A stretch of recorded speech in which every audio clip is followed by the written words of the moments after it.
Hey, Daily Dosers, it's Kristen from the Fallbrook campus. And once a week, I teach a little Bible study for my daughter and one of her best friends. It's like a little life group for 7 and 8-year-olds, and we have a really good time. If your life group leader is not giving you a jelly bean every time you answer a question, then maybe you want to reconsider. We have room in ours, and we would love to have you.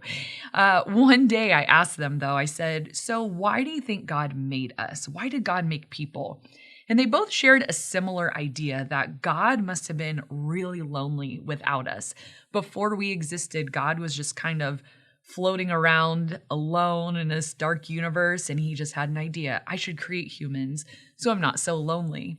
And maybe at some point in your life, you have had a similar thought, or maybe been taught something like that, that humans are somehow the solution to God's loneliness. Well, the truth is that God doesn't need us at all. In fact, it's this theological doctrine called aseity, and what it literally means is from himselfness. From himselfness, meaning that God is completely self-sufficient in and of himself, that he needs nothing outside of himself, that he is separate from his creation. He owes no creature anything and needs nothing from them. And in Acts 17:24-25, it says this: "The God who made the world and everything in it is the Lord of heaven and earth and does not live in temples built by human hands. He is not served by human hands as if he needed anything. Rather, he himself gives everyone life and breath and everything else." Basically, reiterating this idea, God needs nothing, but we need him completely, even for the breath in our lungs.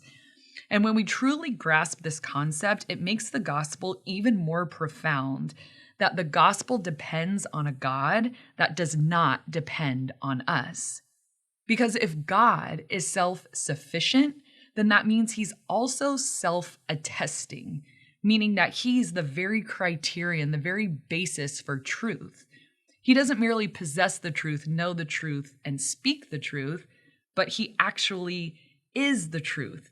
And this is the recurring theme in the books of 1st, 2nd, and 3rd John.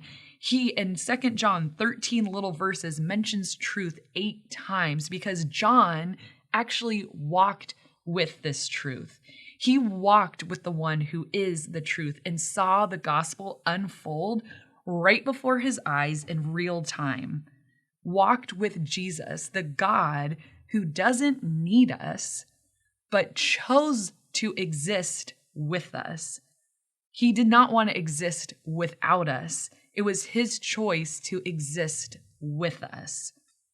And I don't even know what kind of word to ascribe to a God who is completely self-sufficient, knows everything, yet still desires our existence.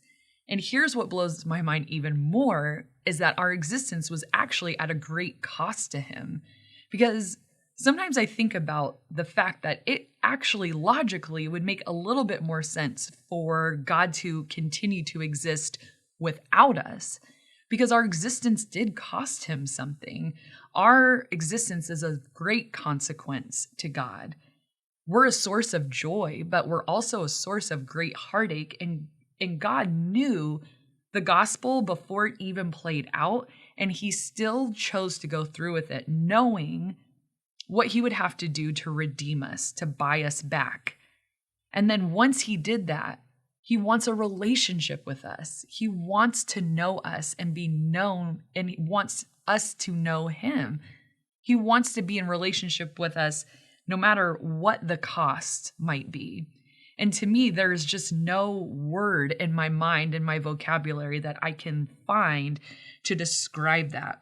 And that's why, bouncing back to 1 John for a second, 1 John 5:21, John reminds the believers, keep yourself from idols, as if to say that this God is so shocking, so surprising, his love is so jaw-dropping. Resist the temptation to put your image on him, to make him fit the concept of who you think God should be, to make him in your own image. And so now John in his 90s wants us to know what's important is that God is the truth. And when this truth gets a hold of you, it opens up eternal life because it's the gospel that depends on a God that does not depend on us. So today, as you go throughout your day, I want to remind you that your existence was not necessary, but a result of divine desire, divine choice, and you were not needed, but so wanted. And how are you going to respond to that today?